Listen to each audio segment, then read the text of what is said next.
Hello, everybody, and welcome to tonight's broadcast of the Aegis Defenders League. We are here in week 5, our fifth and final week of the regular season. We got a great matchup tonight between Omega Gaming Unleashed and Lycoris. My name is Gordo. I'm joined tonight by Trajan, and Trajan, that's a whole bunch of info here, and we are well and truly underway into draft.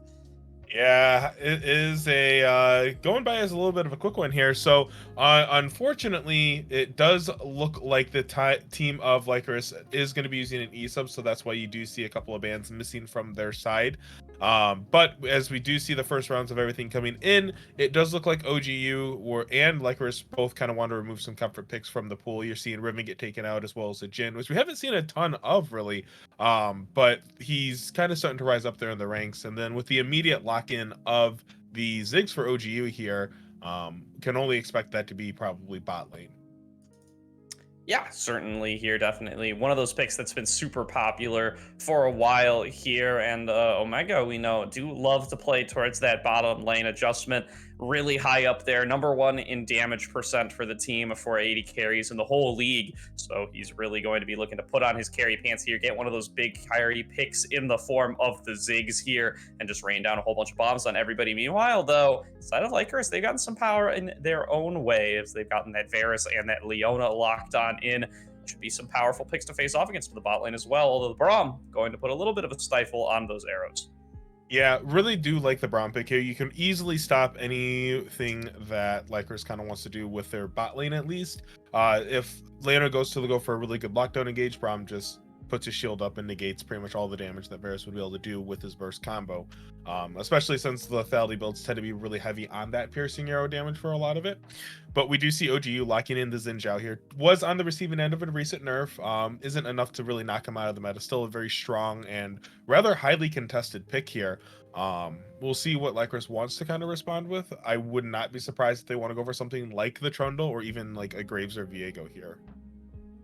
Yeah, certainly here. Definitely seen a lot of different jungle picks out from them so far. They've got a couple of games on the Graves, but it is going to be the Trundle locked in instead. It can be flexed to top as well, something to keep in mind. They have already played at the Trundle top once already this split, so certainly something to note here as we get into the second phase of bans. Omega might not be 100% certain where that Trundle is actually going.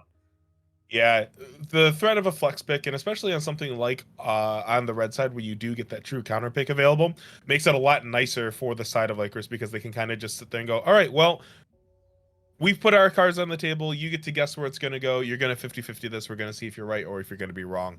That being said, if it is going to be jungle, I'd expect it to be cemented here after these bans. I think they do want to end up leaving their counter pick for Sleepy in the mid lane going into Princeton. Two both very aggressive mid laners that you can kind of see that over the course of the league so far, they tend to trade pretty heavily in their lanes early on normally.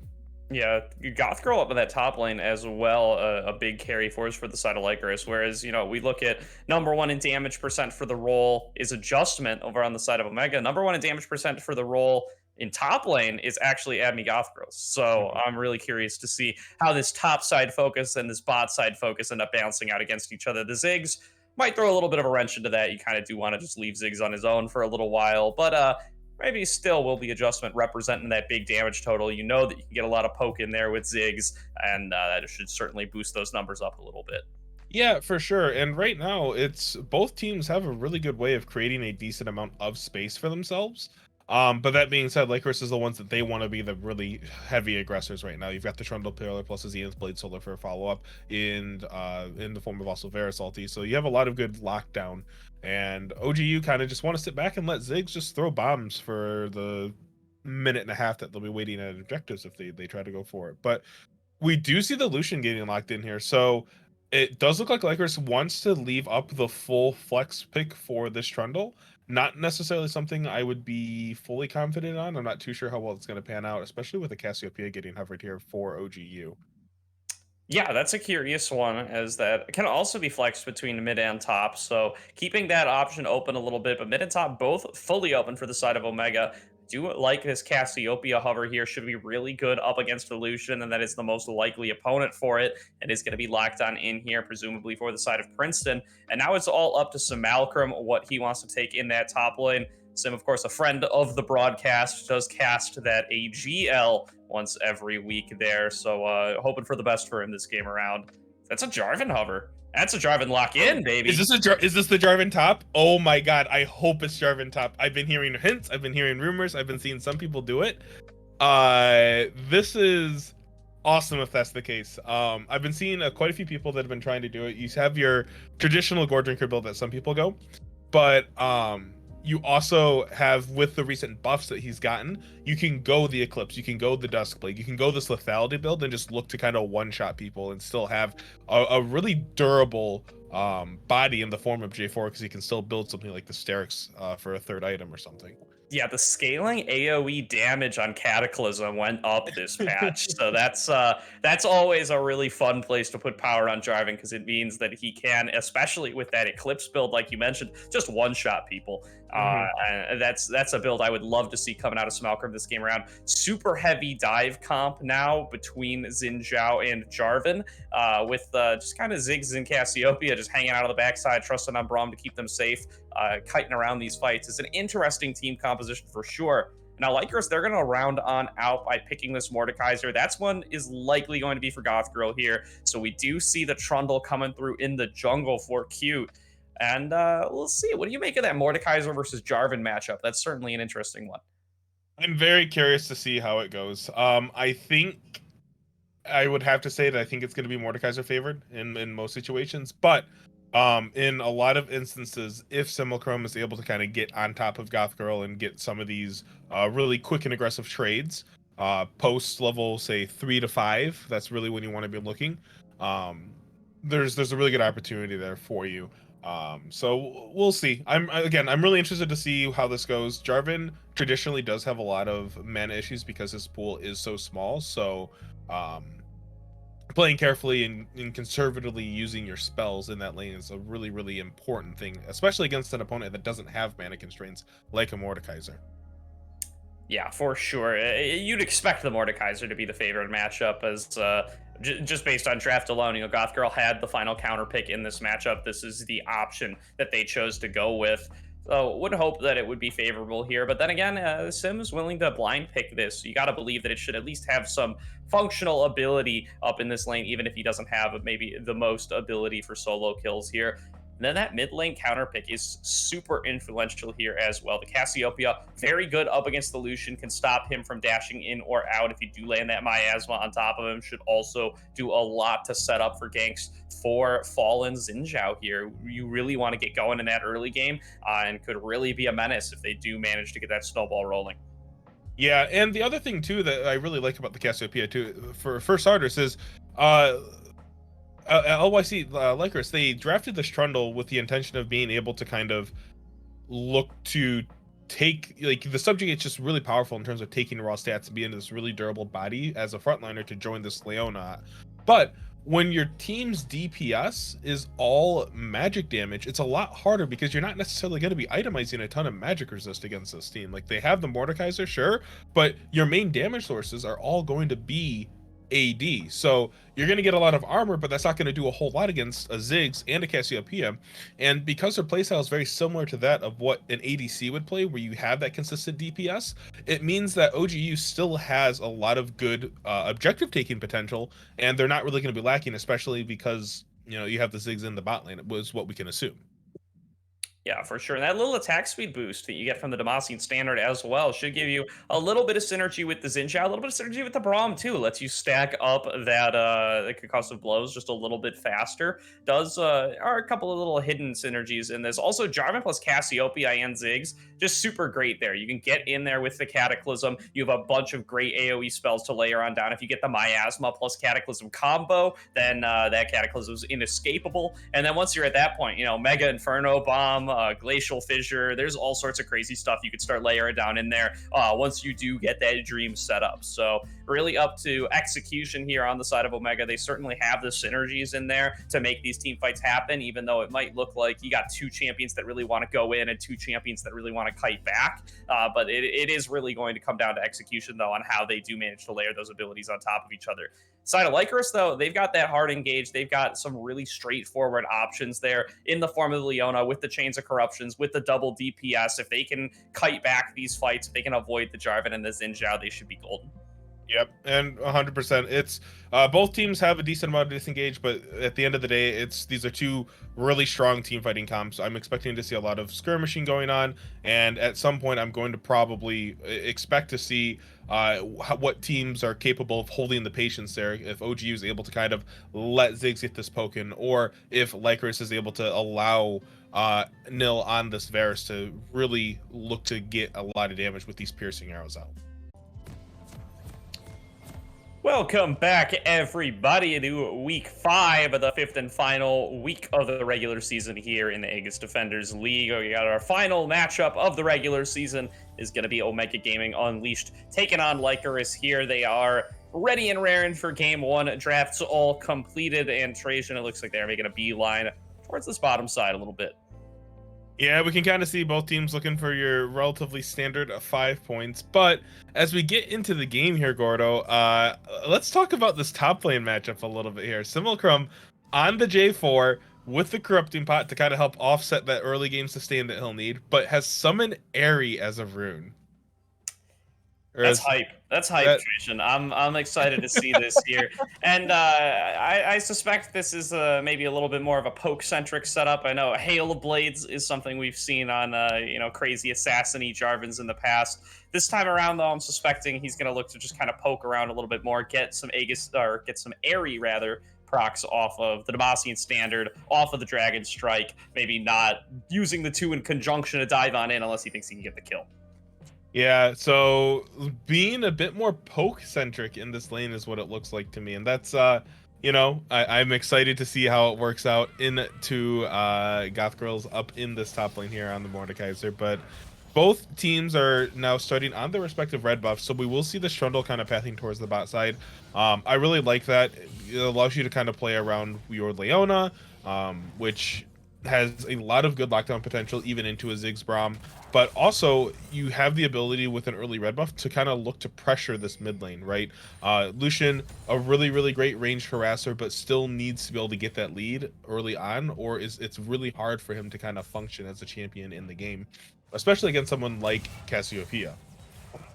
Yeah, certainly here is now Sleepy going aggressively on a Princeton here in the level 1, hits level 2 first, gets that Relentless Pursuit and uses it to relentlessly pursue the Cassiopeia, getting a lot of harassment down there. Princeton going to have to chug some potions just to stay up even in this lane. Has ticked over to level 2 himself here, can now get a little bit of regen with the Noxious Blast Twin Fang combo, but very nicely played by Sleepy there to get a good aggressive trade in. Yeah, and thankfully for Princeton, did start the Tear the Goddess build, so it does have a few extra health potions available to themselves. On the flip side, though, Very Sleepy does have the longsword and still has the same amount of potions almost. So starting off to a little bit of a rough start for this Cassiopeia. Now that you were level 3, has access to the Miasma, makes the lane just a little bit more dangerous for Sleepy to kind of risk stepping up into. The other thing to kind of keep in mind is both mid laners do have TP, no ignites from either of them, so not as much kill pressure as you would normally see from someone like a Lucian mid. But as we kind of translate ourselves into this game here, we do see that it does look like Artemis has sniffed out that Nil is on the opposite side of the map, taking his Krugs, just doing a bit of counter jungling before they go to trade these Scuttle Crabs across the map. Yeah. Now, a little statistical nugget I want to share with you here, Trajan. So, Omega Gaming Unleashed, out of the whole Aegis Defenders League, they have got the longest game time out of every single team. Lycoris has the shortest game time out of every single team. I'm excited to see who's going to win on out here. Are these games going to be short and quick, or are they going to be really long and drawn on out? Because these guys have really been having opposite game length throughout this entire season, although both of them not maybe the results that they'd be hoping for. They certainly have been taking different approaches. Yeah, I'll be completely honest with you, Gordo. I'm expecting both these games to go relatively long. I think our series tonight are going to be 35-minute plus games for a lot of them.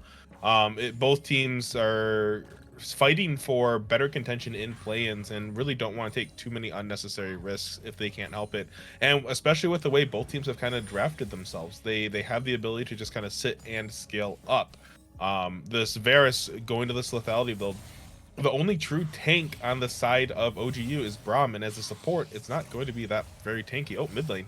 Ooh, Princeton gets the grounding off, but he'd already used the Relentless Pursuit on the side of Sleepy. It's not going to actually prevent too much damage from coming back on out. And with that, the Cassiopeia really going to have to take the recall here, although there does appear to be a little gank getting set up in the top lane. Fallen Artemis is approaching. Admi Goth Girls here has the backup of Smelkrum as well. The Flag and Drag comes on across. That's going to guarantee the win becomes lightning, and this should be a very easy first blood picked up for the top side of Omega Gaming Unleashed. A nice start for their Xin Zhao. Yeah, really, really nicely done there from the side of OGU there. You can kind of see that because Fallen Artemis went to take those Krugs, spent a little bit of extra time up on that top side of the map. So thanks to that, they were able to kind of get the wave into a better position, get on top of Goth Girls, and get the kills secured for themselves. Now, thankfully, Mordekaiser didn't have to burn any summoners, still has the flash, still has the TP available, and Simulacrum on the J4 doesn't necessarily have a ton of pressure to be able to push incredibly well. So we will in fact be seeing that both top players still have all their abilities up, so there is potential for TP cross map plays. And now that Nil is kind of making his way towards the bot side of the map, I would expect him to kind of look for this next dragon. Yeah, Nil, normally the 80 carry player here for this Lycoris squad. They've made some changes around to accommodate Woody, their emergency substitute for the evening. We'll be taking that 80 carry position while Nil heads over into the jungle. So far has been farming just fine on this Trundle. Has a nice little CS lead over Fallen Artemis, although that might get challenged here a little bit. Fallen Artemis is opting for some counter jungling, stealing away these Krugs here. Should still have his own Krugs to go back to, assuming that it is not matched across the map by the side of Nil.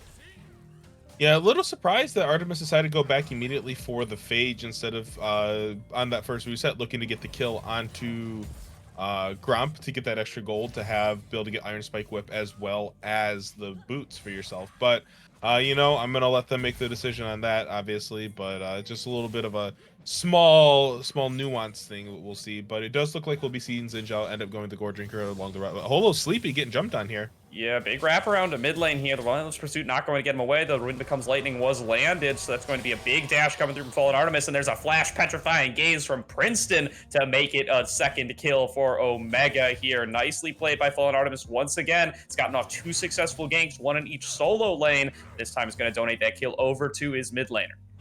Yep, and really, really well played there. The fallout from Princeton and Artemis was quite perfect. Nil tried to find a way to get into the fight and do what he can to support their mid laner, but unfortunately there just really wasn't a good avenue there.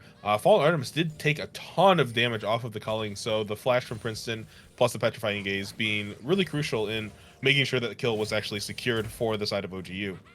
Yeah. Vertical jungling now coming through from Nil. They know that Fallen Artemis is stealing away their red buff over on the top side, and so Nil is going to try to come in and claim back the blue side red buff. Does look like he's going to be able to do this, as they've been tracking Fallen Artemis really effectively. Spam pings going on across to him as he goes over that ward in the mid lane long bush. Means that they know that he's top side. They know they have been able to successfully claim this objective for themselves. They do get a little bit back there, and now we're looking to maybe even start up the dragon while they know Xin Zhao's top.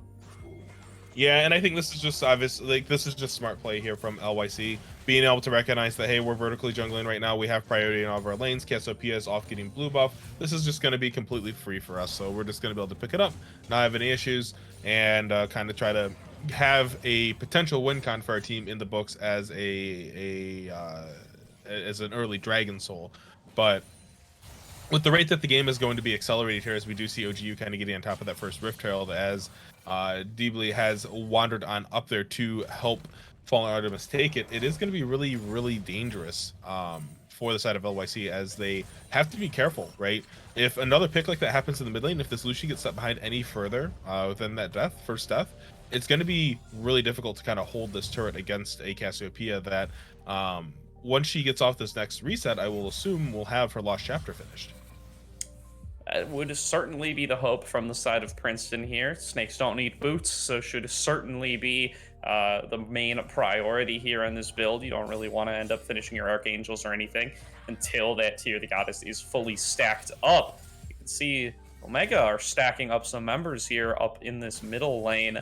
They have called down some Alcrum, does have access to the Cataclysm. Kraydog going to find this Braum on the face check, get chased back a little bit. His adjustment is here to provide some pressure. Nil coming around for the collapse, though. That's going to be the Solar Flare coming on as well. D-Blade taking a bunch of damage here. Might just end up getting one shot. It is going to happen as Sleepy picks up the kill there. That's going to be a stun coming on across onto Kraydog. The flash comes on through from Smalcolm, trying to get in range for the Cataclysm. He's not able to do so, though. It's the disengage from Lycoris is going to be successful. They pick up one kill and they head for the hills. Yeah, really interesting. Well, I guess we'll call it an interesting rotation there from the side of OGU. It looked like they were wanting to make a play around this mid lane, but unfortunately, the Braum was able to get caught up into the river there between the pillar and was more than enough to kind of just force a kill over to the side of LYC. And crucially, that kill went onto the solution again, right? Like we've talked about it a little bit. I've been mentioning it a lot, but with that kill picked up, it equalizes the lane pressure out. We do see a serrated dirt coming out for Lucian here, so I'm wondering if he's actually going to go the Eclipse build, or if it's going to be. No, I feel like it has to be Eclipse if we're doing that. Yeah, I'm really serious now. Yeah, I'd be surprised to see anything else. The only other builds that might come to mind would be, you know, potentially going for something like a Serpent's Fang. But the only shielding really on the side of Omega is going to be that Jarvan there with the Golden Aegis. It doesn't feel like it's enough to really justify that sort of purchase. And the Vamp Scepter just supports that Eclipse build even more. It's got to be Eclipse. Yeah, it's going to be Eclipse into Mirror Mana, or at least just we have the tier that's been purchased already. So that's going to be really interesting. But if we kind of take a look at that roam from Simulacrum there, forced to expend the flash, wasn't able to really get a good Cataclysm off, and is now at a CS deficit up in the top lane. Gothgros was able to get a pretty free turret plate up there, so now we see Fallen Artemis is using their best to try to get this first turret pushed down, and with Ziggs they will be able to get it. So that's a pretty big gold lead going in the favor of OGU now. Yeah, that's that Ziggs advantage right there. Just synergizes so well with the early Rift Herald. Can just melt through that turret. That's a ton of gold going right into Omega's pockets here to be split amongst Adjustment and Fallen Artemis, as well as a little bit going over into the Braum's pockets as well. And that should really just get them to their item spikes way faster. You can see Adjustment, he recalls, he buys the Leandries, he buys Boots 2 straight up. And now it's going to be a lot more powerful on this Ziggs, is presumably going to rotate over towards mid lane and look to do the same thing again. Yeah, and with that first turret down now, it's going to be up onto OGU to kind of continue to pressure the map properly and try to burst down this mid lane turret or look for additional plays across the map, because at this level, we're going to be able to see freezes happening across the map, and Woody is just going to be start slow pushing these waves out, and it's going to be really dangerous for anyone from OGU to look to extend past where that turret is now, just because the coverage of the map and what they can do in terms of rotations is going to be it's a lot harder, and LYC can respond a lot quicker, as we can already see that Varus is taking a reset, is looking to finish up that Dust Blade, with which I can assume Adjustment does have the mythics coming in. So pretty much every mythic is already coming in for the side of OGU, with the exception of Simulacrum and Deebly, who Simulacrum actually opted to get a QSS already. So really respecting the Death Roam from Gothgirls, wanting to make sure that the Cataclysm can be used effectively. And Gordo, this is going to be a fun little tidbit of knowledge that I apparently just wasn't aware of for whatever reason, because I never thought about it. But if you place a control ward in the Death Roam, it stays in the Death Roam. Yeah, that is a fun one. As yeah, that's just gonna be sitting there forever. There's actually niche applications there as well, where now if now that the ward is in there, if they go back into the Death Realm on the other side of the map, they can teleport to that same ward. Yes. Just go across the map, well, unimpeded, assuming that the individual who is in that Death Realm can't interrupt the teleport. Yeah, that was just very. It's a niche thing, but I found it came up in solo queue earlier, and I was just like, I don't think I've ever seen that interaction happen. So the more you learn through it these days, right? Yeah, no. The more that's a tradition with Mordekaiser ulti, that it needs to break a variety of things. It used to be the Dragon passive. Before that, it was the Revenant, and it's just keeping up a proud tradition of various iterations of Mordekaiser breaking the game. Is Sleepy getting collapsed on here? Deebly is coming on in. It does not manage to land that Frozen Bite, but there is going to be one going on through. But Sleepy's gotten far enough away. Fallen Artemis not going to be able to dive onto him. He will be able to just get the recall off or catch that big old wave in the bottom lane. Yeah, and we can see here the pressure from Fallen Artemis has kind of been continued throughout the course of this game, really looking to be aggressive into this jungle and making sure Nil just doesn't have as much room to breathe. But at the same time, Nil is up almost 20, is over 20 CS on Artemis, so this counter jungling really hasn't been paying that many dividends, especially because Artemis now has lost most of their topside jungle to Goth Girls, as Mordekaiser continues to just kind of continue their slow push towards it. But now that we see some swaps coming out, Princeton isn't going to be up in the top lane on this Cassiopeia. Much better matchup, especially because with the plated steel caps completed for Mordekaiser, they're really not going to do a whole lot against the Cassiopeia. The Twin Fangs are just going to melt through you. Yeah, certainly are going to here, but that's not going to stop Goth Girls from going aggressive here. That is going to be the ultimate thrown on down from each party, but Goth Girls taking more damage than he bargained for here. He's going to end up being melted down. Now the flash forward comes through from Nil to try to pick this one up. Justin has teleported up into the top lane, and Fallen Artemis is here for the collapse. Coming on through, going to be landed the knock up here fairly soon. Mega Inferno Bomb does not land, but doesn't need to. Is deeply going to pick up that kill, and now there's another teleport coming on through, only to be immediately met with that Glacial Fissure. Another target pushed on down for the side of Omega. That is going to be 3 kills for 2. This adjustment does end up going down to Sleepy's TP. Yeah, and I already mentioned it, Gordo, but really good props to OGU for this, right? They took that bot lane turret and they needed to be careful because LYC can kind of look to just have a permanent slow push down there, or even set up a really close to a permanent freeze in the bot lane, and unless OGU is proactive and looking for these plays around the map. And for this one, LYC were the ones that first pulled the trigger, but OGU were the ones that capitalized on it. A really late TP coming in from I'm Very Sleepy, I'll be honest. I think as soon as that play starts, you just need to immediately press the button and go for it. There's really not a ton of room to kind of hesitate for a negotiation like that, because at the end of the day, 3 members of your team died. You wasted a TP, you wasted some key ultimates, you lost a turret, and now Herald for the second time is going to go over to OGU, and they can just look to try to pressure and crack this mid lane turret and really continue to expand this gold lead that's now expanded up to over 3,000 gold. Yeah, and right as you were saying that Mordekaiser can't really deal with the sustained damage that the Cassiopeia presents, that exact scenario happens. Is Princeton and the Goth Girls just go in for the pretty much straight up 1v1, both having all their cooldowns available and both using all of them in the engagement, and it goes up Princeton's way. That teleport needed to come through earlier if they wanted to actually be able to turn that fight into Lycoris' favor. Does not end up going down that way, though, and it ends up just being more gold in the pocket of Princeton. They do get a trade back onto Sleepy here, who is going to try to use it in the 1v1, throws down the culling there in the 1v1 up against Princeton. Not going to end up taking him down, though, and the push going to remain in favor of this snake.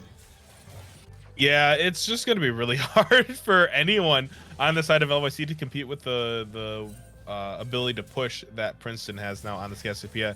Having finished the Leandries, is steadily working towards, it looks like the Zanya's Hourglass now, and not going quite for the Seraphs yet, maybe a third item for us, but she has enough ability haste and the damage now to just kind of start instantly deleting and clearing these waves, much like what a 2 or 3 item ADC would with Runons. Yeah, absolutely here.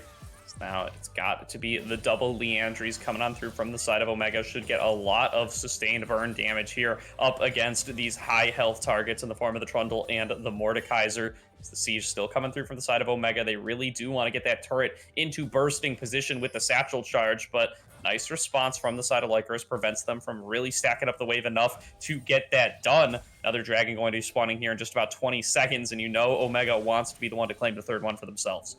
Oh, 100%. And with it being a Mountain Soul on the Rift, those additional stats are going to be absolutely disastrous for LYC if it gets into OGU's hands. This Braum, this Jarvan, and even this Xin Zhao are going to be impossible to kill at some point. And with the turret getting down, it does look like a fight might break out. Yeah, that's going to be the lockdown coming through onto Nil. He's left all alone here in this Cataclysm. Is trying to regen through it, though, with the help of his ultimate. Is draining a lot from Smalgrim and does manage to stay alive. Now the fight continues here as Adjustment is forced to flash over the wall. Fallen Artemis going to join him here after finishing off one target, but Princeton has fallen down as well. It's a 1-for-1, but it's mid laner for support, and that's going to be favoring Lycoris, as they do have the bigger health bars as well. They're looking to move forward onto this dragon. Yeah, and it is really, really well played there from LYC, being able to kind of just navigate their way into the team fight, making sure that Goth Girls had a good flank on it, and a full culling coming out from I'm Very Sleepy means that it's the health bars for the side of OGU are still, oh my god, they're still going. The re-engage comes Oh my god! from Malcolm. He gets a huge amount of regen there off. The Gore Drinker now is looking to keep the fight going. That's going to be a double kill coming through for the side of Adjustment, and just a complete wipe from the side of Lycoris on to their entire team. Omega going to pick up this dragon, and they completely turn the fight around off of a nice engage from Fallen Artemis. He gets a huge amount of regen off the Gore Drinker.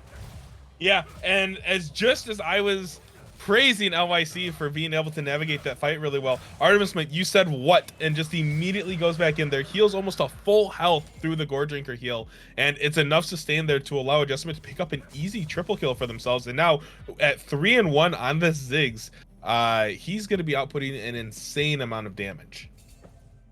Yeah, that's a excellent play here from the side of Omega. They completely turned the game back around. They were already a little bit ahead before that fight. It was looking like Lycoris was starting to climb on back, but that is going to really slam the door back in their face, and Lycoris is going to have to go right back to trying to jimmy it open. Yeah, and you can kind of see now from the side of Lycoris, they're looking to have these opportunities to find ways back into this game for themselves.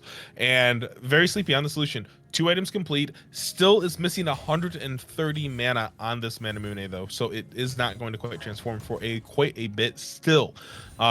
Second item is relatively halfway across the board for the most of the members of Lycoris here, but on the side of OGU, you see items are still relatively even, right? But at the end of the day, Adjustment has the Zynias, has 2 items, has the Void Crystal now. So the Ziggs, if left untouched in these backlines, is going to wreak absolute havoc. And okay, well, I guess Adjustment is just going to get a kill. Yeah, it looks like some lockdown came through from Deeply and Fallen Artemis, and that meant that Mega Inferno Bomb probably did a whole heap of damage and got a whole heap of kill over for the side of Adjustment. And now with the 5 versus 4 on the map, Omega are moving around towards this Baron. They just want to get at least their Baron set up, but with this Cassiopeia, they might be able to just start it up, and they're going to do just that. Yeah, they have double Leandri. Ziggs has the DOT for it. Cassiopeia has the DPS for it. So this Baron is just going to completely melt off the face of the earth right now, right? It's at 3k. See the culling coming out, but it's just going to get blocked by Braum. The door's going to eat it all up. That's the best way to play the Braum, baby, is Dibley gets a maximum value out of his E, and Omega Gaming Unleashed pick themselves up the Baron. Yeah, gold lead kind of just exploded open now. 6,500 gold. Second items are complete for everyone. Third items are on the way for some of the members right now. You can see Adjustment there looking to try to finish the Void Staff is very, very close. Cosmic Drive has been finished for Princeton. Both Gore Drinkers completed for Fallen Artemis and Simulacrum respectively.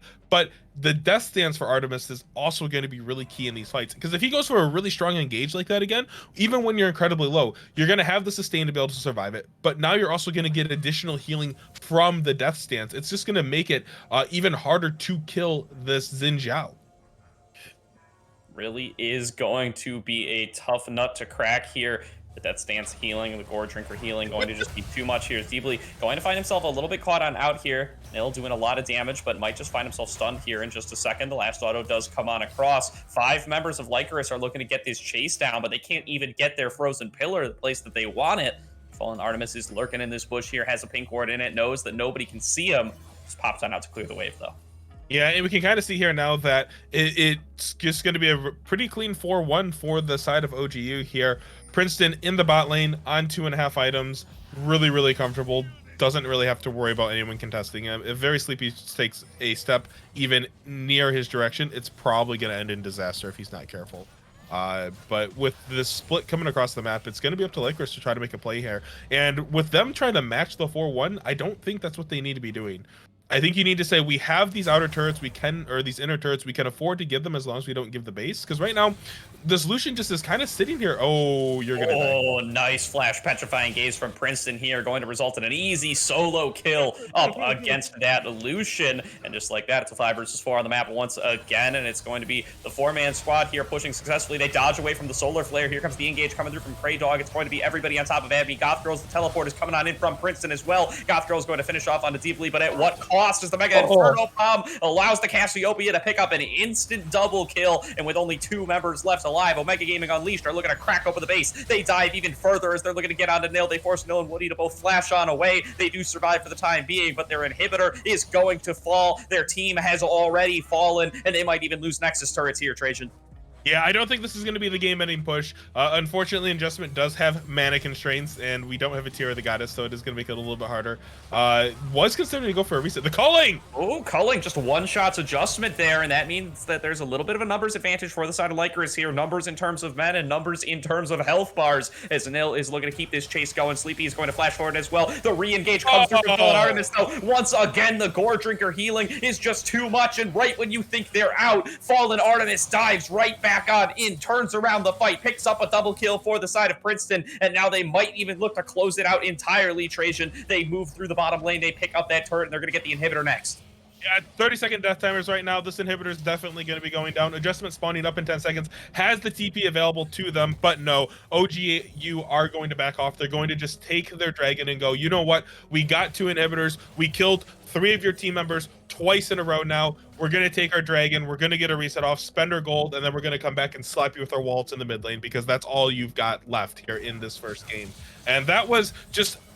you could kind of see the desperation here from LYC. They really wanted to look for a play and try to get something there, but you're a Lucian that's going to be face tanking a Xin Zhao's damage. You don't have Gale Force, you only have the Eclipse, you don't have a fully stacked Muramana. You don't do enough in these fights. You just need to slow down and let yourself breathe for a moment. And at the rate that they're going, the gold lead is getting accelerated faster by these over-aggressive over-aggressive plays than OGU having to really force anything. Yeah, absolutely here, and they certainly have the tools to be able to do that. This Cassiopeia and the Ziggs like to kite back like this, and, you know, Simulacrum maybe isn't able to get the most value out of the Cataclysm, and Fallen Artemis isn't able to get those sick engages that we see from Xin Zhao's all over pro play, but they don't need to. Oh, there's a engage right there, as that's going to be Cataclysm right on top of Woody. He falls down once again, just cannot catch a break this game on this Varus, and with the opposing AD carry down, looks like Omega just want to push right through the mid lane and end. Yeah, and you can see LYC pinging themselves back. They're going to have a final stand up at these Nexus turrets. All 3 inhibitors are down, Gordo. Double Mountain Dragon OGU walking on in there, just waiting for these super minions to flood the base of LYC here, and it's gotta feel like it's a done deal at this point. We're seeing a 10,000 gold lead, but they're gonna try to go down fighting. Yeah, Cray Dog is dove on in there, trying to lock down onto anybody. Is not going to be able to find anybody, though. Sleepy's already fallen down as well. Petrifying Gaze going to lock down Goth Girls, who's really the last standing vestige of hope for the side of Lycoris here. Nail is trying to 1v1 Fallen Artemis, can't even manage to do that, even with Woody at his backside. They've already lost 1 Nexus turret, the second one going to fall down here in a moment as well. Princeton is going to end up going down, but there is no way Lycoris can prevent their Nexus from falling. Game number 1 in this series going to go over to the side of Omega Gaming Unleashed. Really clean performance there from OGU. They were able to capitalize on their opponent's mistakes. They were able to kind of look for these extra entries and not really give them any chance to breathe, right? And for Lycoris, they need to just understand that, yes, we're behind, but we have the ability to slow the pace of the game down. We do get outscaled, but we're already been forced into a position where we've been outscaled. We need to be able to try to even that out some way, somehow. And at the end of the day, some of the macro decisions by them just cost them more than they were able to get out of it. And as you said, they were in a position where they were going to get outscaled by this team composition. They were supposed to win early with their Varus, with their Lucian, with the Leona that they have for all the lockdown, the Trundle's early dueling power, the Mordekaiser. Everything is set up for them to be able to win some of these lanes and carry those through into the mid-game skirmishes. And it just did not end up working out that way. Some really nice ganks from Fallen Artemis early in the top end mid lane set both of those lanes up for success. And then the Rift Herald that they get off of that blows open the bottom lane. They were really winning all across the map there very early. A very nice, clean game from the side of Omega. Yep, really great stuff. And really, for the early game, a lot of it just came off of Fallen Artemis. This man, even though he was down CS, was still able to make sure that we were being proactive. The ganks that we had were meaningful, getting the leads on the solo laners in lanes that were going to be difficult to begin with. We knew where we needed to play around, and we played to it. And it was just a great execution from OGU in terms of that. Yeah, very nicely played there. We'll see if Lycoris is able to come back in game number 2. We're going to throw it to a quick break here up until we get into Champion Select, but do not go anywhere. We've got at least one more game for you here tonight.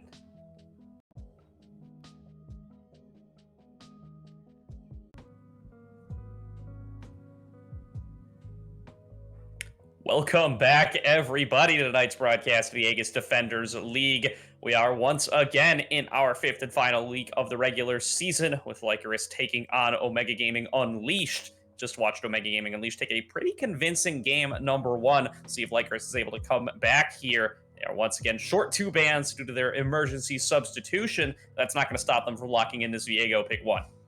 Yeah, and you can see here that they opted to get rid of the Xin Zhao, acknowledging that Fallen Artemis did a lot in that game, both in the early game and those mid-game team fights, being able to just absorb so much damage with that Gore Drinker, finding those plays, being able to create the space that Ziggs and Cassiopeia both needed to be able to survive and output the DPS that they had available. But on the other side, for OGU, we do see an Olaf and Ziggs being locked in. They went, you know what, adjustment did pretty well on the Ziggs, we're going to do it again. I don't blame them. Man looked very, very comfortable on it when he wasn't taking a full culling to the face.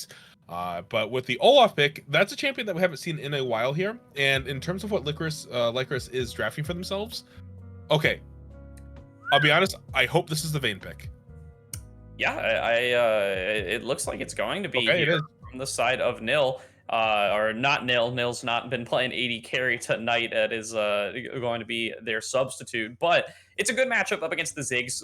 Can kind of brawl it on out early on if they are able to close that gap. This Karma can be flexed between support and mid. Both should be pretty helpful regardless of which option they do want to go with. Now, this Olaf locked on in from the side of Omega should be pretty comfortable for the side of Fallen. Lycoris is choosing to use their one and only ban on his pick from that game number 1. So is going to be forced a little bit of a tier lower. The Samira, though, that's going to be the side of Omega Gaming Unleashed. They're certainly going to be taking this one towards mid lane for Princeton, and instead they're going to take this Samira counter pick up against the Vayne. Now, this is Lycoris' chance. They go for the double flex here, and they take the Vayne into top lane. Yeah, that would be the big brain move here from both teams, and I really like that. OG went, okay, you want to try to counter us with the Karma Vayne? Great, we'll just put the Ziggs in the mid lane. That's fine. That being said, we can always assume that the Olaf is obviously going to be in the jungle. However, we've seen Simulacrum now play Jarvan top. We could see the Olaf top, the Fnatic Adam special. I would definitely not complain about that, but I have a sneaky suspicion that it will be a jungle Olaf for us. The question will remain for me, though, as a jungle main, is Fallen going to take Ghost or Flash? Because if you're a true Olaf player, you take Ghost, but we'll have to see as we kind of get into the rest of the game here. But as the bans kind of come in, you do see the Mundo getting taken away. It did get taken away in game 1 as well. Goth Girl just has a relatively great performance on it in solo queue, has played it a few times in the league as well, but it generally gets banned away from them. So OGU not really interested in seeing what they can do on that champion. And the Mordekai's will get banned here as well, realizing that, hey, this is a significant AP threat and it's, you know, just really annoying. Yeah, no, Sim looking to reinvent himself as the guy who plays jungler's top lane, potentially. But we'll see if that Olaf does end up going up there, or if it is just going to be the boring old jungle Olaf. The bans seem to imply that Omega still has a jungler in the tank, or a top laner in the tank that they want to go for here. They ban away the Mundo, they ban away that Mordekaiser, the Malphite going to be banned here for the side of Lycoris. The Nautilus taken away as well. Maybe prevent some of the better duos there with the Samira, but there are still a lot of support options left that can pair up with that one in the bottom lane, and I expect Omega to just go for one of them now. The Alistar, yeah, that definitely comes to mind. That one definitely works. Rakan as well could be good here, but it is going to, in fact, be the Alistar locked on in now for the side of D-Blade. Yeah, Alistar just, you know, kind of bread and butter with Samira in the bot lane. They go synergize really well, and when you're playing into something like a Vayne that's going to be relatively short range, as well as Samira is, having that really great engage potential is just wonderful, being able to make full use of her passive as well. And then we are going to see here a Volibear and LeBlanc pick. So these can be potential flex for the Volibear, but most likely gonna expect to see that in the top lane. Blind picking a LeBlanc, or sorry, it's not a blind pick. Excuse me. We see the Ziggs. I'm crazy. But the Ziggs into the LeBlanc matchup, not super familiar with it. I would expect it to be a bit more skill based, but early on, I would probably say it would be a LeBlanc favorite.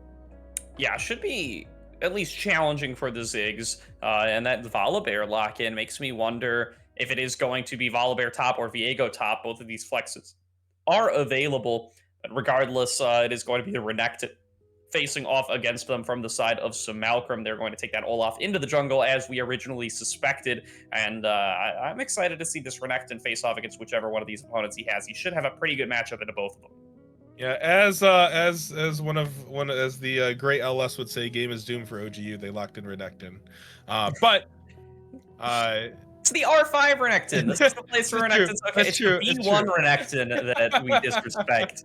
But we'll certainly see. This time it was B1 Viego, who I'm really hoping is going to be in the jungle this time around. That Volibear, while both are rough matchups up against Renekton, Volibear is going to have a much better time than the Viego will. And they really do want to get Gothgirl rolling up in this game at number 2. He is the player that they do tend to play through. He is the one where they give such a massive amount of their gold share. He's number 3 for top laners as far as gold percent goes across the league. They want to get Gothgirl going. That's the way that they play these games, especially now that they're swapping up their jungle and bot lane scenario or situation with these with the substitute they've brought in. Would really rather see him on the Volibear than the Viego facing off against the Renekton. 100%. Something that has agency, still has the ability to kind of solo carry from the top lane. Really good pick in terms of that. And in terms of the composition that LYC's drafted for themselves, I actually really like it, right? You have the Volibear and Viego that can buy you space, but you also have a lot of burst damage in the form of Vayne, obviously with her Silver Bolts, assuming a Kraken Slayer potentially, probably not. But then you also have the LeBlanc. Really easy for resets to happen for this Viego to kind of burst down a single target. And all you're doing at that point is just creating more space, right? You're allowing Vayne to kind of be able to kite around, have Karma empower her with shields, give her that extra speed, and make it so that it's really hard for OGU to kind of engage into this. So if they over-aggress too far, it's going to be difficult for them to kind of finish closing that gap if Vayne's able to kind of remain back from them. So we'll have to see how both teams want to execute throughout this game through the mid-game transition. Yeah, for sure. Here, gonna be keeping a close eye also on this Vayne. It's a tough champion to execute on in this league, especially when you're facing off against an Olaf and an Alistar and a Renekton. All these ways they can just targeted lock up onto this champion, but if they do manage to pull it on off here, it would be a huge boon for the side of Lycoris here. It should be able to melt on through this tanky front line that the side of Omega has. The other question is the Samira and how they end up actually dealing with it here. Can do a lot to prevent the damage that is going to be coming into it. Should be hard to burst out from the LeBlanc, assuming that she uses her W appropriately. But once again, that's going to depend on execution from both sides. Yep, and again for LYC, it's kind of we want to get this LeBlanc ahead. We want to be able to try to get this Volibear ahead, or at least in their case now, shut this Renekton down. Don't let Renekton get a lead. But as far as the mid lane goes, they really want to try to get her a lead. And on someone like Ziggs, who has the escape of the satchel charge, but is still relatively immobile, I would really expect to see a lot of pressure up in there, especially when you have like the Viego LeBlanc combo. Being able to have those chains land onto Ziggs, that range is absolutely massive. Even if he satchels away, he'll still be within that threshold to get rooted. Yeah. That is what we will be on the lookout for. We're going to throw it to a quick break here while we get loaded on up into game number 2. Do not go anywhere. We're going to be right back with more action of Lycoris taking on Omega Gaming Unleashed here. See if they'll be able to close it out in 2, or if we're going to go all the way to 3 tonight.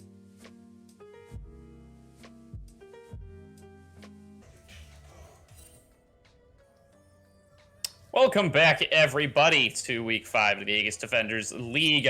Got Lycoris on the blue side, taking on Omega Gaming Unleashed on the red side in this game number 2, following a win for Omega in game number 1.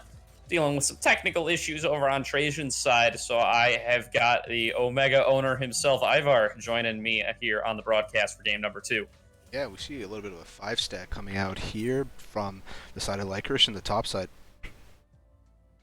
Yeah, they're looking to get an aggressive invade off here in this early game. So far, have not really been able to spot out onto anybody. Smalcom's going to be tracking them pretty nicely here off of that ward, as well as with his own eyes.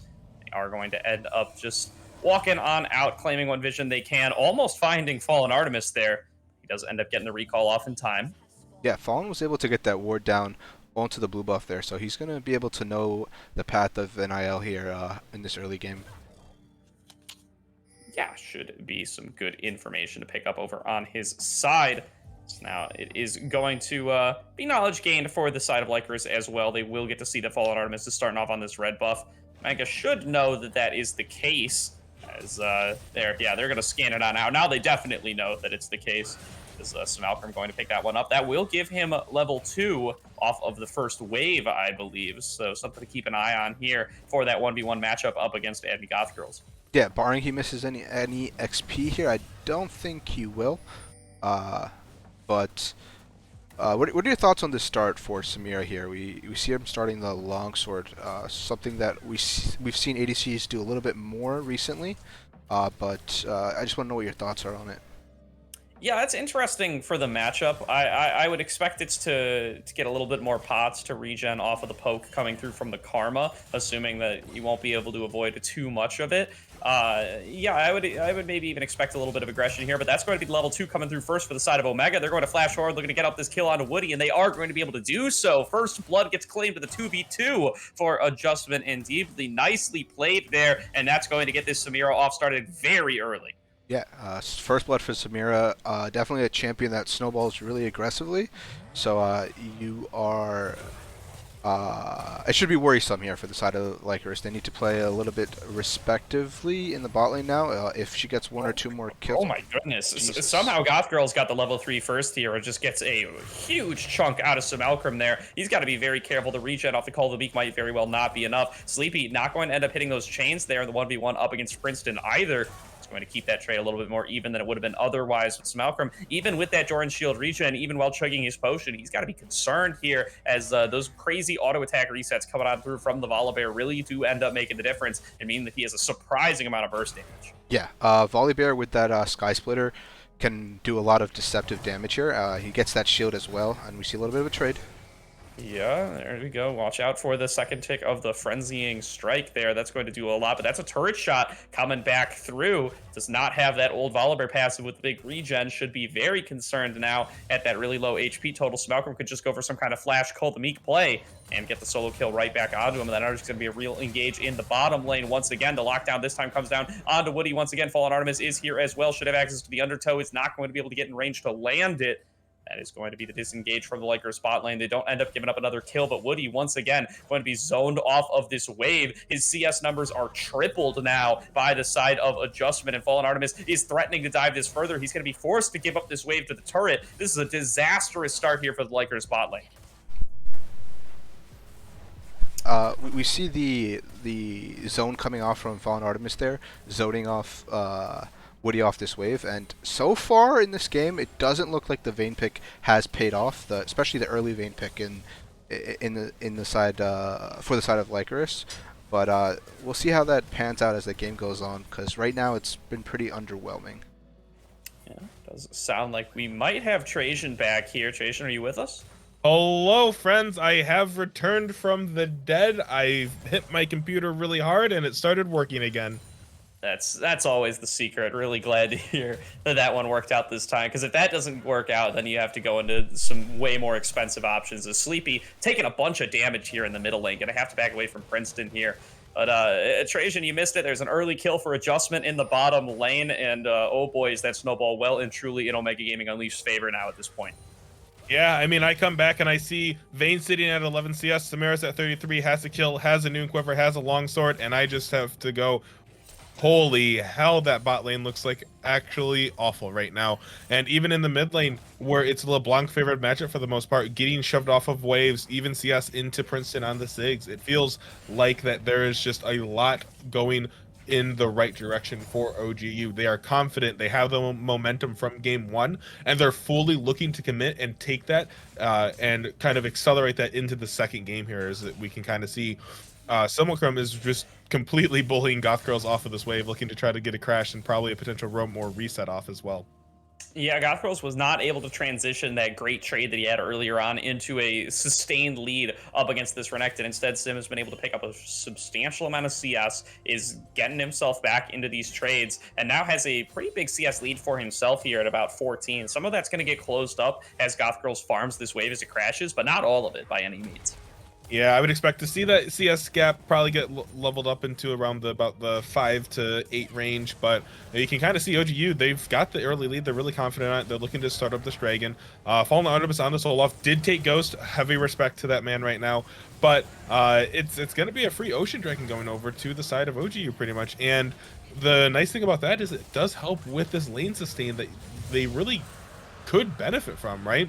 Ziggs into the LeBlanc, Renekton into the Volibear, having that extra, just that little bit of extra regeneration means a heck of a lot. Oh, very sleepy. Ooh, that's the my god! To knock Sleepy out of the distortion. That was cracked, Princeton. That's a really big play there. He's going to pick up a nice trade as a result of it.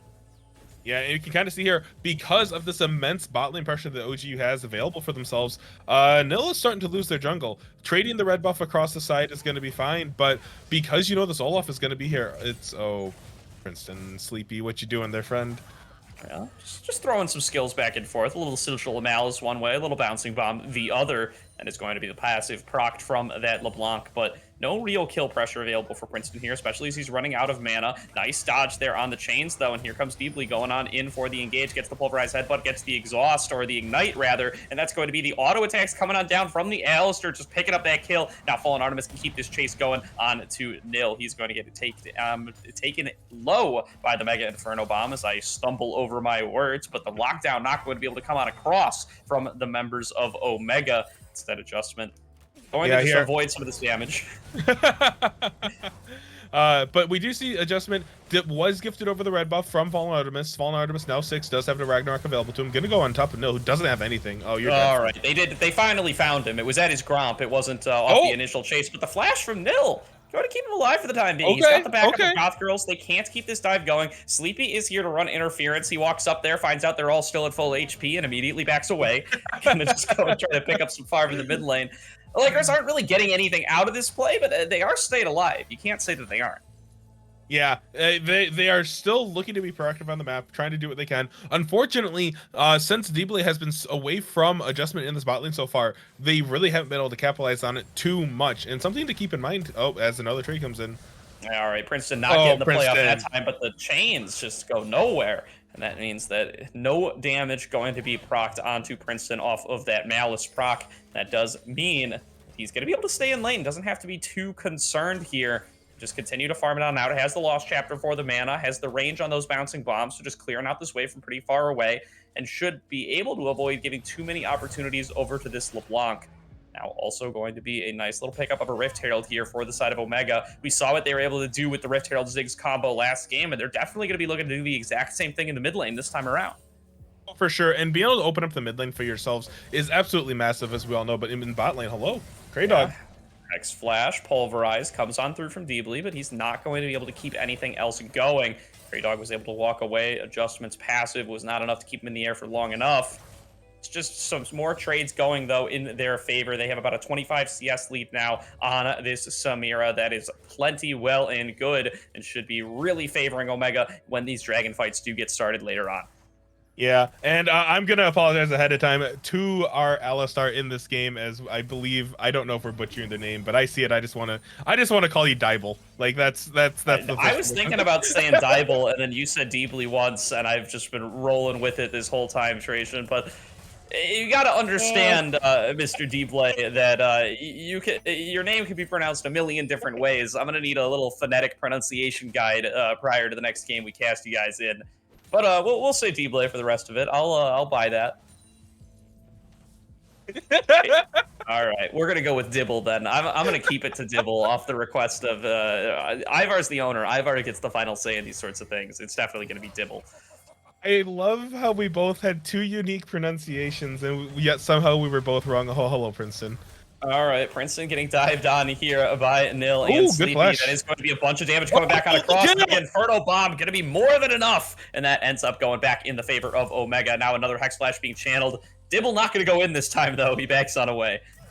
Oh, that was absolutely brutal for LYC there. Nell thought that they were able to get on top of Princeton, but Princeton has been on top of his game with these satchels, with that flash, being able to avoid everything that they wanted to throw down there. And with a couple of turret shots, Nil just ended up falling. And really unfortunate. This lead for Ziggs continues to kind of grow here. You kind of see CS leads across the board here. Nil down 27 or 28 CS onto Fallen Artemis, and that is not where you want to be against an Olaf who wants this early pressure. Oh, Dibble's going in. Yeah, he tries to get the lockdown there onto Woody. Is not going to be able to do so, though. A nice attempt as the teleports are coming on in. There's 3 being channeled right now in this bottom lane. Goth Girl's going to be the first one to complete, but now here comes Malcolm in. Princeton looking to keep the fight going. They dive through onto Goth Girls, who's going to flash out away, and now Sleepy over the wall, going to finish off that kill onto Dibble. Woody going to fall down as well, though. It is going to be another pickup for the side of Sleepy. He's got a double kill now. Valkyrum finds himself in a 1 versus 4. Not going to stay alive for very long. Tries to stay alive with Kolomeek, but gets taken down by Sleepy, who now has an unofficial triple in this fight. Ends up pretty nicely going in the favor of Lycoris there. They get themselves a 3-for-1 at the end of all of it. Yeah, really great job there from Lycoris, being able to appropriately respond. They were able to force the TBs down, and Sleepy was able to just kind of walk into that fight. Wasn't forced to expand any additional summoner spells. Got 2 kills right off the bat. The entire bot lane from OGU incredibly low from that initial dive that unfortunately didn't go their way now. And the gold lead has really kind of been equalized, not equalized, but shrunk now. And Lycoris is trying to accelerate this for this LeBlanc here. Very Sleepy has a lot of extra gold in the pocket. They haven't spent it yet, and they need to. But with this Herald crashing, that's going to be really dangerous. You can kind of see here Princeton gonna... Oh, the satchel never misses. Yeah, Princeton been really on point with these satchel charges so far, and now going to be a little bit more important than previously, as Sleepy got a substantial influx of gold off of that bot lane play. Should be a lot more threatening up against this Ziggs now, a lot more of a chance to really burst somebody out from a much higher health total than they would be able to otherwise. They've picked up the Luden's Echo now, are actually going to be the first ones in this mid lane to finish off their mythic item, as that's what getting 900 gold funneled straight into you for free will do to you. Yeah, I mean, it was a lot of gold being able to pick up there, and Double just lurking in the bushes for a potential engage on here. But so far, Kraydog and Woody have been playing this lane incredibly well, not really offering a ton of engage options for them, and the Karma pick naturally is able to do that. Meanwhile, you see the first turret will get picked up here. Satchel charge from Princeton is going to be more than enough to kind of pick it up, and now the gold lead being just under 4,000 gold in favor of OGU, up 2 dragons. They're in a really prime position, but they have to be careful. If another fight goes like that, Sleepy's able to pick up a couple more kills, it's going to be really difficult, because at that point now this LeBlanc actually poses a serious threat to your backline, and Woody is going to have the time and space to be able to start scaling on this vein. Yeah, and that is going to potentially be the opening that Lycoris have been waiting for. They are still down pretty large amount of gold here. They've fallen behind in CS in every lane to a pretty large degree. But the ray of hope here was that last fight, that it did end up going in their favor, that Sleepy was able to get himself enabled, and that if he could spread that lead around and actually empower somebody like Woody, that would really be a great setup for Lycoris here. But Goth Girls now is getting ganked, is in the 1 versus 2, is not going to stay alive for very long, tries to use the Stormbringer to get out of there, but Smalcolm is just too powerful with Dominus, will stay alive. Teleport, though, Nil is here as well. Sleepy going to dive on in. They should be able to finish off this Renekton, tries to stay alive with Kolomeek, is able to do so for a short bit, but then will fall. Meanwhile, the trade comes back on through Fallen Artemis, is able to finish off the opposing jungler, turns on, attacks the clone, so Sleepy is going to be able to escape, but it ends up being a 2-for-1 in favor of Omega. Yeah, and Sleepy almost fell there. The Mega Inferno Bomb came out from Princeton, tagged him with it, not quite in the center. You saw the comet flying across the rift there, but Sleepy very lucky to be able to walk away with the life, was able to have the reactions to distortion away from the center of the bomb. I don't think they got hit by the comet. Looks like they did have to burn their flash though, so summoner spells burnt, picked up a kill onto Simulacrum up in the end, but at the end of the day, it is still going to be an even 1-for-1, and with Olaf now, Fallen Artemis 2-0 on this champion, is going to have the Gore Drinker, picked up solo turret gold from the top lane. OGU continuing to expand their lead and look to pressure the map and really just open it up for themselves here. Herald has respawned on the Rift. I would expect Ooh, Dibble gets the combo he was looking for, goes on in with 2, gets the headbutt pulverized. Woody now looking to take this fight. He's dashing back and forth, but it's just taking a lot more than he dishes on out. Spent too much time in the air, and all of that time adjustment was just layering damage into him. Is going to be chunked out to about 1/3 HP, and now has to be very concerned about the dive coming on through. Dibble has the flash. He has the unbreakable will. He could just go under this turret and set up for adjustment. Woody is going to be able to play this out safely. Has Kraydog there for the backup as well. They will be able to catch this wave. They have Nil here as well in case the dive does end up coming on through. Yeah, and I really like the respect that Adjustment and Dibble are giving to Woody and Kraydog. They know that it is not the easiest lane to dive, right? Karma Vayne, it still is a serious threat if you're not careful. But they also don't know where Nil is. So respecting the fact that the enemy jungler could be in the area, Fallen Artemis is on a reset, is nowhere near in to be able to respond if anything were to happen. So they're just going to take it safe, continue to expand their lead that they've already gotten for themselves, and look to slowly pressure this turret down. Yeah, certainly here's Dibble.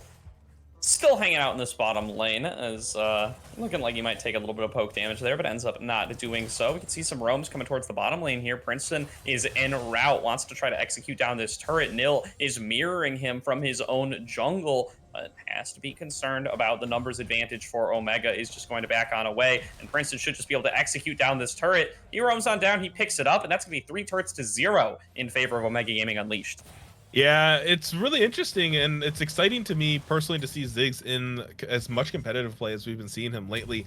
The Satchel Charge execute, when it got added to his kit, was something incredibly unique and something that you really hadn't seen, because a lot of abilities just didn't interact with turrets or other structures like that. And now that we kind of get to see it all the time, it's really, to me at least, enjoyable to be able to kind of get these mechanics and these interactions that you don't normally see on the Rift happening quite often now. Yeah, they still don't really make a lot of abilities that interact with turrets like that. You know, there's a Azir passive comes to mind. It spawns new turrets. Like old Heimerdinger passive would very slowly heal turrets, like Season 1 Heimerdinger passive. Oh, yeah. And that's all I can. That's the only things I can really think of are those 3. Now it does look like Omega starting up the dragon. They should claim this one easily. They've got people on both sides of the pit here. Not a chance for Lycoris to get on in. Instead, they're trying to get aggressive in the top lane. But Malcolm, he sniffs that something's out and he backs it away. And meanwhile, Princeton, though, taking a bunch of damage, does get hit by the ulti chain. That's the more damaging one, my man. As he does end up going down, but the Mega Inferno Bomb is enough. He ends up trading 1 for 1.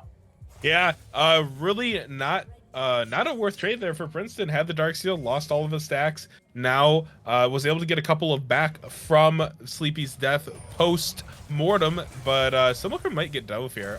This is a dive. They're going to dive him. Yeah, they're going on for it. They have the Stormbringer to turn off the turrets. Malcolm going to try to flash it away. This should not keep him alive for very long, though. Did go for the Divine Sunderer build and not the Gore Drinker, so not going to have any of those big regens, but this push is all in the favor of Omega. They have the Rift Herald at their backs, making up all the difference here. Fallen Artemis and Adjustment pushing with their big purple friend. They are going to be able to pick themselves up the inhibitor turret in the bottom lane, and now here comes Princeton, has freshly respawned, is there to throw bombs at the wave, and nothing else going to be able to claim for the side of Lycoris. Yeah, really good trade from Lycoris, though. They realized that, hey, we can't really fight this dragon. We need to make a play on the other side of the map. But Dibble's going to immediately go on to Nil here. Yeah, getting some lockdown there. Princeton is here as well, throwing on all the bombs, not actually landing any of them onto Viego, though. So Malcolm is coming down on the side, is looking to get the flank off, is maybe going to run into this Vayne.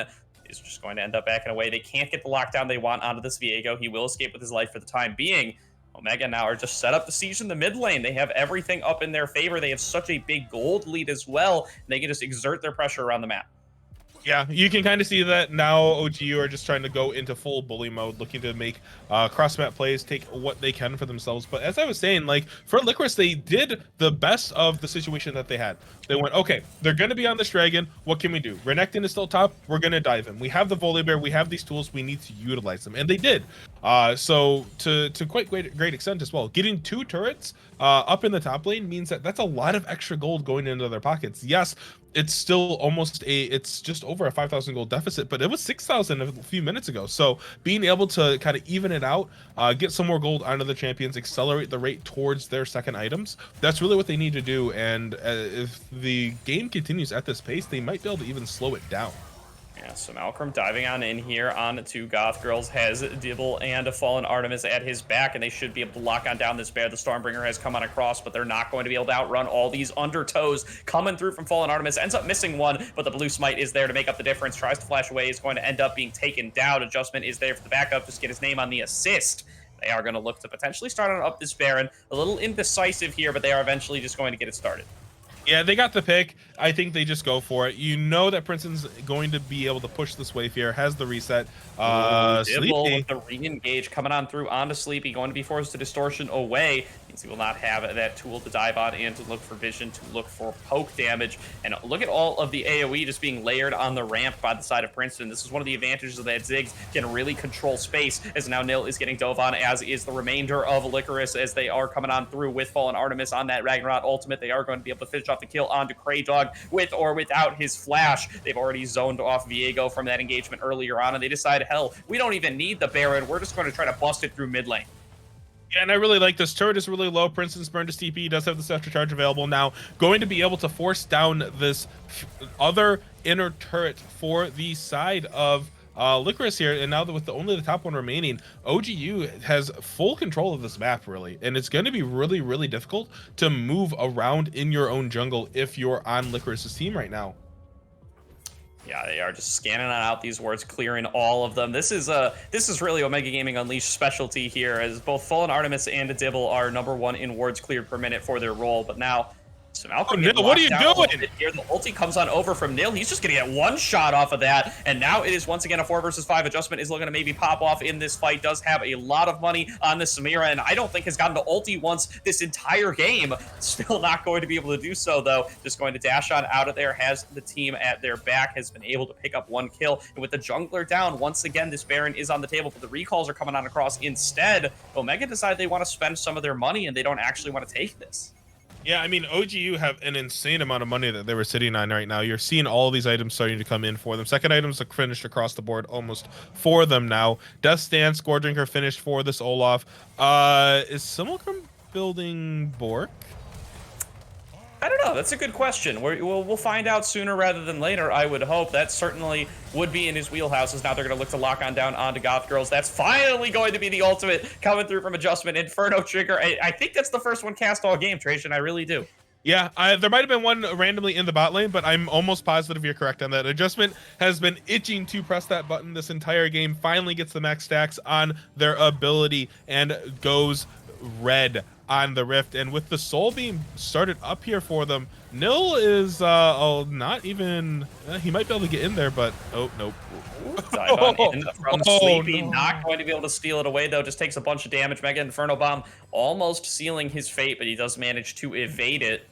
It's going to now be 11 kills in favor of Omega. They now have that Dragon Soul as well. And now finally they are going to well and truly start on off this Baron. Attempt number 3 and third time is going to be the charm. They should be able to pick this one up. Yeah, and you can kind of see here with the Inferno Soul on. So it's interesting. Inferno Soul widely regarded as one of the best Dragon Souls out in the game, but for certain compositions, it's really not. For a composition like this, where you have the Undertows from Fallen Artemis, these axes from Olaf, these bombs from Ziggs, poke compositions love Infernal Soul because you just get to do so much extra additional damage when you're playing your composition correctly. And for OGU, that's all they need right now. An axe, a bomb, that extra couple of hundred damage on it just means that Lycoris, they aren't going to have the ability to sustain or against the siege that is going to be brought upon them now when we're looking at a 9,000 gold lead at 24.5 minutes into this game, an Infernal Soul that's been claimed.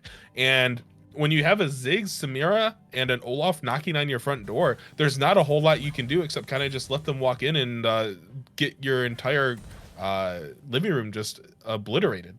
Yeah, and it is a Blade of the Rune King for Sim, by the way, Trajan. So That does answer the question. That's going to be a lot of percentage health damage. That might just be a little funsies coming on through for this game that they are already winning pretty substantially. But that is going to be a lot of damage on this Crocodile. Can get a lot of Blade of the Ruined King stacks incredibly quickly using that W. And now we can see he's taking a 1v1 up against that Volibear. But meanwhile, Princeton is getting jumped on in the top lane. Has not been able to be zeroed out, though. Sleepy's taking a bunch of damage here. Is going to end up going down. Now Malcolm is stuck in this 1v1 with Goth Girl's going to try to regen up here with the help of his Blade of the Ruined King, and is doing so. Gets a whole bunch of procs off the W, and does win though. One. Nicely played by Savelkrim there. That's Blade of the Ruined King paying off, Trajan. We wondered why he bought it, and that's the answer right there.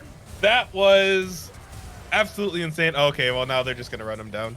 Yeah, it's time. The war horn has been sounded. The side of Omega are looking to close on out this game. They can deal a bunch of damage to Woody before he can even respond. He's forced to use the final hour to just try to close the gap, and still ends up getting hit by a bomb or two and just forced to fall back to the fountain. Malcolm is solo pushing in this bottom lane, looking to finish off the inhibitor, and the rest of Omega are looking at the base. Satchel Charge going to finish off the first Nexus turret, and Omega look to end on this push. Now Sleepy has come on back. He's going to look for this fight. They've already lost one turret. They've already lost their support. They're going to try to take the fight in a 4 versus 5, but they've waited too long, and Omega Gaming Unleashed are going to take this series in 2 games. What an insane ending to that game. Absolutely wild. It does look like, unfortunately, we aren't gonna have my face for the rest of this. You get to see me in the darkness. This is me without makeup, by the way, just in case anyone at home was wondering. But really great stuff from OGU there. We that 1v1 in the bot lane though was pretty insane. I was a little surprised to see how much damage that actually came out of that Renekton there. It really looked like that Goth Girls was going to win that 1v1, had the Frenzied Maul empowered heal on there, and then all of a sudden, out of nowhere, Renekton just kind of obliterated your health bar. Yeah, it's the Rage W. Really just ends up doing a whole bunch there. Gets 3 instantaneous Blade of the Ruined King procs for that bonus damage. Gets the healing off of every single one of those too, and that's enough to win that 1 versus 1. But once again, another clean game from Omega Gaming Unleashed. They get their leads where they want them. They give up one fight in the bottom lane that maybe doesn't execute the way they were hoping for. They get a triple kill over the LeBlanc, but they go right back to their play style. They go right back to the game plan that they had, and they come out ahead for it. Yeah, 100% here. And it is going to be just a brief moment, but I do believe we are going to have a quick interview popping in with us here in a few short moments as we work on that. But for both teams now, end of regular season, we're at play-ins. It's kind of do or die time for both of them here. And from what we saw out of Omega Gaming for Unleashed tonight, it looks like they are really kind of on the upswing, looking to be a strong contender for this playoff season. Yeah, certainly. It does look like we do have Adjustment over here in the lobby, so we can get him unmuted. Adjustment, how are you doing, my man? Congratulations on your win. I'm doing good. Thank you. How are you? I'm doing quite well myself. So you guys took a pretty convincing 2-0 there up against Lycoris. How does it feel to kind of get your record a little bit back up more towards even? I mean, it feels good, but like you said, I'm not happy with our record right now. So it's like a small one, I guess. Yeah, I mean, at the end of the day, we're getting into play-ins. We're at the very cusp of playoffs. This is it feels like it's a good start of a momentum swing for all of you. Now, in terms of the picks for us in game 2, we kind of saw the Ziggs get flexed out there. Was that because we saw Lycoris pick the Vayne and we just didn't want to play it, or were we intending to put Ziggs in the mid lane from the very beginning? After they picked Vayne, we just wanted to play something to try to kill their bot lane, because you don't want to let Vayne free scale, and then they kind of XD'd the level 1 or whatever, and then yeah, and then I was just kind of AFK farming the rest of the time. All right, well, very nice, very nice. So with this win, you guys have locked in a better seed for yourselves coming into these play-ins. What's the plan from Omega Gaming Unleashed coming on in to this first step of the postseason? How are you guys preparing for being able to win out in these play-ins and get yourself into the playoffs? We're probably not going to change up too much. Just kind of cleaning up gameplay, like we need to go in with better plans going into games on like where we're focusing and stuff, and then I think it'll be a major improvement for us. Yeah, it definitely seemed like the coordination for tonight was really there. Game 1, you kind of saw Fallen Artemis really looking to play around the solo lanes pretty heavily. In Game 2, we were knowing when we could be aggressive in the bot lane, but we also weren't taking unnecessary risks, which is something that you don't necessarily see out of a lot of teams. It's a lot of restraint that's normally withheld. Is that something that you personally have issues with, you think, or is it something that where it kind of as a collectively you're all like, okay, we really shouldn't be trying to press this too much? I mean, it's mostly if we know where the jungler is, we try to play accordingly on the weak side. For me at least, I always just say the Avengers are coming down because people just send 5 TPs down bot for every time you try to fight. So Very nice and very nice. So with completely forgot what I was going to say. Oh yeah, so you guys all performed very well tonight. You seemed to win out on a lot of different lanes, get a lot of different leads early on. If you were to give out an MVP to anybody on your team, we can say including yourself tonight, who would you give it to? tonight, probably Fallen. I think he played well tonight. Fair enough. A good choice. A good choice. Yeah, I definitely think I would be on the same page as you. It seemed like it was a very synergistic game tonight for him, on the same page a lot with his laners and still being able to accordingly punish Nil in his own jungle. Absolutely. That's going to be about how much time we have for our interview tonight. But Justin, is there anybody you'd like to shout on out, or anything you'd like to share with the crowd before we call it an evening? No, not really. Just shout out to the Omega people for watching and everything. All right, absolutely. Well, thank you everybody for tuning on in. That is going to do it for our regular season for the Aegis Defenders League. We'll be back next week to start on off the play-in stage. And that is going to do it for tonight. From myself, from Trajan, who cannot be on camera right now, from Ivar on production. Thank you all and have an excellent night. Clear.